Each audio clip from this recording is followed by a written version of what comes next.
It's Thursday, which means it's time to fold laundry. And I'm gonna share a dream with you. Although this dream's gonna be a little bit different. This dream isn't, I'm not gonna talk about who the dreamer was. Instead, I'm going to go ahead and tell a story that frames the dream, because that's one of the weird things about dreams, is that they take from our lives a symbolic grammar, and they arrange images and smells and fears and hopes into a sequence that is absolutely nonsensical to our waking life. So much so that it's hard to even recognize that these are indeed the elements of our own perception, of our own memory, of our... This is the stew of our own cognition, because it just feels so hilariously surreal. I mean, that's like when someone says dream, like what they're saying is this reality is so much unlike reality as I have come to depend upon it, right? Which is one of the glorious, mystical, magical things about our dreams, is that at the end of the day, they're still coming. All the meanings are coming from the bounty of our experience and our perceptions and our feelings. So anyway, I'm going to tell a story about a young man. I guess I'm going to have to give all the characters names. I will give them all names. I think I'll call them Peter, John, and James, right? Because those were the three disciples that Jesus took up on the mountain with him for transfiguration. Kind of like the favorites, honestly. Although that's, I think, a pretty... I don't know if it's American, but it's definitely a modern way of reading that tale, right? Climbing that mountain does not, with and the three people. Maybe it was those were the three people that were obvious, for lots of reasons that didn't feel like favoritism or competition, right? I guess there's a little bit of. It seems like there's a bit of posturing amongst these characters. Anyway, they have nothing to do. Well, who knows? They don't have much to do with this story. So Peter is the name of our protagonist, and Peter had just moved across the country in the year before he entered 9th grade, and he had the strange experience of only going to regular school, the kind of school that all the kids went to, as a kindergartner. And then after that, his parents decided, along with a number of other people from their church, that in order to save their children from the things of the world, I won't get into the specifics, they would send their children to a school of their own making. And so they just started to make a school in the hallways of the churches, of the church that they had. And they came up with an elaborate system whereby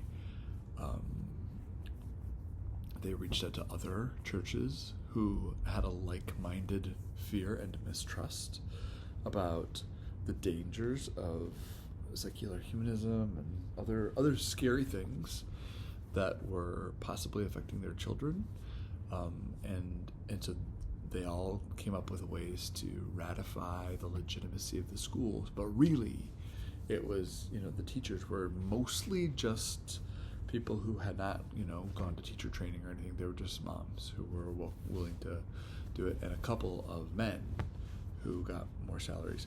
There were some of the women who got the salaries too. It's not part of the story.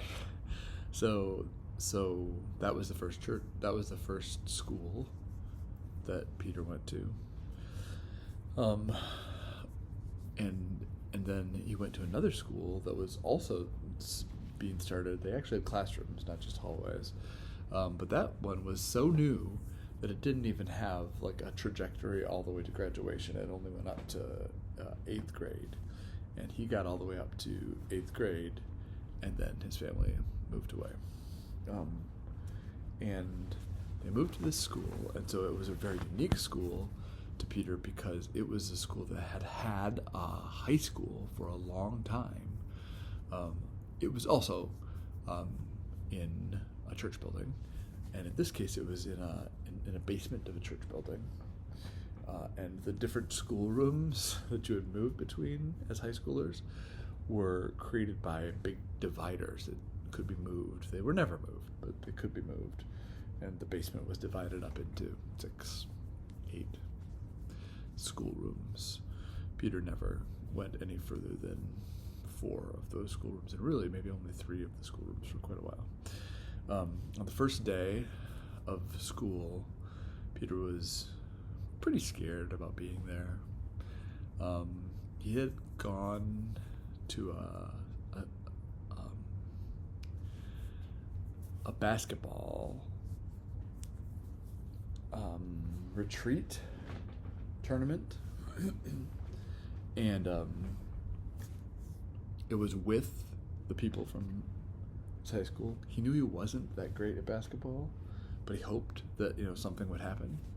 He had tried, didn't really like it, but it was very important to him that he maintained the appearance of being a good basketball player because he associated, secretly, nobody knew this, he associated his inability to play basketball with the fact that he was secretly gay.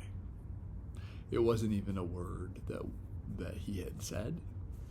Well, he had said it, but he had never said it in a self-referential way. But in his private thought life, he had said it and acknowledged it and knew it, and prayed for it to not be true, or for it to go away, or whatever.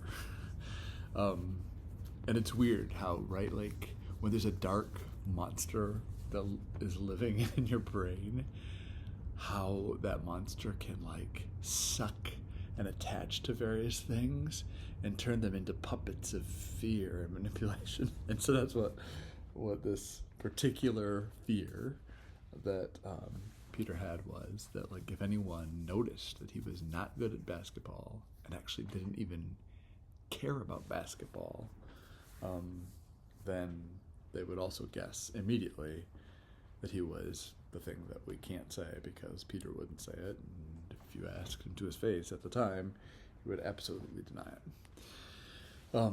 So on the first day of school, he was wearing some very fancy pants. I don't know why the monster didn't have the presence of mind to tell Peter not to wear brightly colored fancy pants on the first day of school. That was worse than admitting that you didn't like basketball, in terms of revealing the secret that he was so hell-bent on keeping.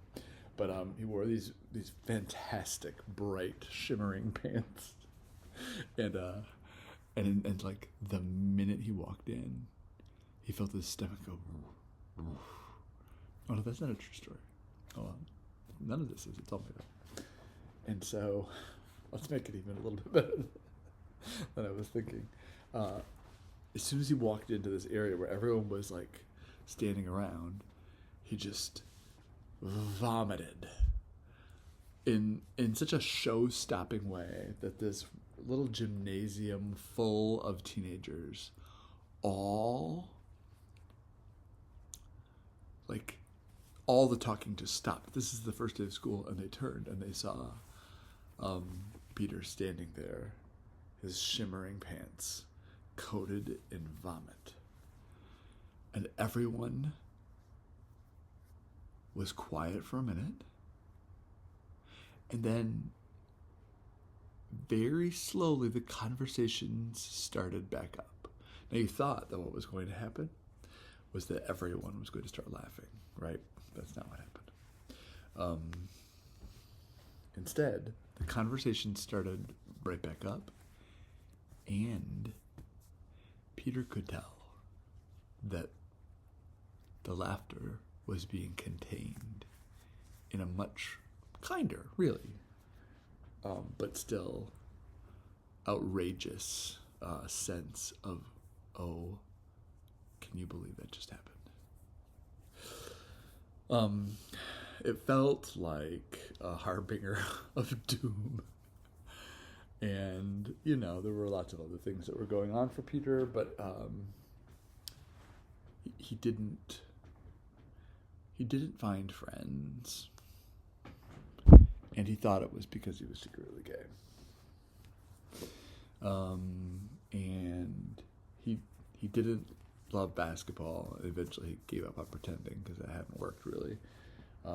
And he also thought that might be a reason why he wasn't having any friends, but he knew that the two things were the same. And he liked, he liked reading. He was a little bit of a geek. And so that didn't help him. And he knew that he had lots of men in his life who liked books and reading and fiction, but in general they liked playing softball and hunting for deer and fixing things like cars and playing basketball. It was a difficult situation. After several years, sad, miserable years for Peter, he eventually became friends with two other students from his class named James and John. They weren't brothers. They were just, they were friends who knew each other well for many years, and they both happened to be, I gotta change this up a little bit, right? They both happened to be really great debaters. and they were on the debate team, which had been a champion debate team. And actually, Peter had joined the debate team, and he'd done okay at it, and he felt good about that. And everyone who was on the debate team with him was, what were they? Kind? Not kind. They treated him as if he belonged with them. He felt good about that, including James and John. But James and John had been friends for a long time. They went to a different church than he did, and that was that was the equivalent of people who lived on the right side of the tracks or the wrong side of the tracks within this school, within a church. If you went to the church, where the school existed, then you were the chosen ones. And if you went to a different church, which Peter did, then you just operated like you had more barriers, right? You had to work harder to get what you got. You didn't get a lot of stuff, and nobody sort of thought of you as being a real genuinely important. Wow, this laundry went really fast. Or wait, maybe I'm taking a terribly long time telling the story.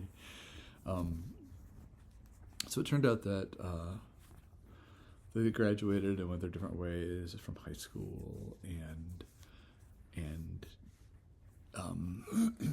James and Peter, many miles away from each other, both got into the same line of work, and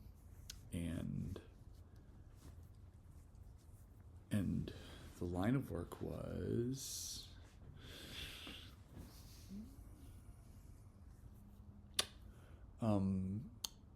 school administration. They both became school administrators types, not the top school administrators. And it turned out that, so this is James, right? Yeah, this is James. James ended up loving it and wanting to stay in it, but Peter didn't love it very much. He went ahead and found a different job. And many years later, 10, 15 years later, he found out that that in fact it hadn't worked out for James to be a school administrator. And he felt a little bit bad, but what he didn't feel bad about was the fact that James always was like the winner on the debate team, and he was always like second best. And so it felt good that like the job that he had picked instead, which was that he became a lawyer, had worked out quite well for him. Like he had a very sort of small practice, but like he was able to make enough money to make his family happy, and everything seemed fantastic for him. I mean, there were some problems. Like, for instance, he was married to a woman, and they had 4 lovely children. And while the woman kind of knew his secret that he didn't play basketball, it was not a thing that they talked about, and he thought he was managing it, with the help of the church and his intense attempts. He thought he could figure out how to like basketball. Meanwhile, weirdly enough, John, the other of the 3, who was better friends with James anyway, also became a lawyer.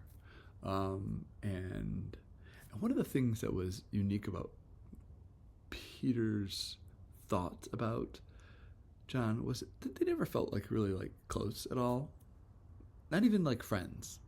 Like polite, good collaborators when it came to debate, but that's it. Not necessarily friends. And John was an extremely talented arguer. So good at it. Like in a way that Peter was he was like very good at what he did. But John made it look like an art form, and it was effortless. Did I mention that, of course, James and John play basketball? Like, literally, they play basketball. They were great at it, of course. So anyway, they bumped into each other a couple times over the years because they lived, hundreds of miles apart from each other. But they would bump into each other occasionally, and things were going great and fine and everything. And then he heard through the grapevine one day that John had some great difficulties in his life that had to do with like his physical health, and he had to like walk away from being an attorney. And he was kind of making things. He just heard all these things about it like secondhand, and he took there was no Schadenfreude that he felt at all, but he was astonished that here he was still going at it as an attorney. So many years later,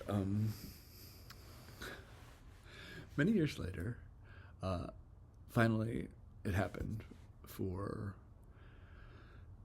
Peter. He was unable to keep up the charade that he actually did care about basketball, and things fell apart, kind of like in a very kind of sad, contained, slow way. And it didn't affect his job, it seemed like, at all. But it did, hurt people that he cared deeply for, and his kids struggled a little bit, all 4 of them. And then he had a dream. This was years after, all the rest of the events of the story have been taken. And in this dream, he was standing in the lobby of the first law office that he had ever called his own. And it was like a shoddy little building. He found it charming because it was built in the 1960s, and it had some of the kind of ambition that, did I tell you we're having, is this the dream now? Right, yeah. Okay, so in the dream, he's standing in the lobby of the first building where he had ever practiced law. It was 60s themed-ish, and he thought that was fantastic. They were there for about 10 years, and they're happy years, full of optimism and too much hard work, long nights, all that stuff. But he hadn't, actually been in that particular hallway for quite a while at the time that he had the dream. And the strange thing is that John was there in the hallway, and and John was chattering away like they were the best of friends, and he had so much to say, and was like kind of narrating his life at great length to Peter, and Peter was very aware of the fact that behind John, through the window, you could see that John had parked a motorhome outside. Now, possessing a motorhome can be a way of talking about great privilege. But Peter could tell right away that that this was like one small baby step away from homelessness for John, and that the motorhome was like kind of the last chance, and maybe it was broken down. You know, like that's the impression that he got. Although the narration that John was doing, like, only alluded to that set of facts inversely and indirectly, right? Like, the more that he talked and the more like thrilling his tale was, the more you understood and read a second story that wasn't being told about him. And Peter like inched closer and closer to John, kind of like looking at him to sort of like see into like what's going on here really for John. Like, he had never seen John since all these like stories about his health collapse and how he had left the profession, and none of the things that John was talking about now were related to anything that he knew about his life. So it was all just sort of like open-ended sort of thing. And then very impulsively, and this is unexpected, I think, even to Peter in the dream, he leaned forward and he kissed John on the mouth. He did not think that John, when he grew up with him, he did not think that he was not a basketball player. He knew that he was a basketball player, and he didn't begrudge that. And like, there's no part of him that would have consciously admitted or thought that he had a crush on him at all. In fact, he didn't really feel connected to him at all, because he knew that they were like great collaborators, but not, their chemistry was not even friendship, let alone. But the weird thing was that John kissed him back, and they kissed for a long time, and then they broke away from each other, and Peter said, "We should be together," to John. And John didn't say anything, but with his nonverbals, he nodded so affirmingly. He's like, I just have to go and tell my kids, and then yes. I mean, he didn't say yes, but like he was like yesing with his whole body. And he went out to the motorhome, and as he drove away, Peter knew that he would never see John again.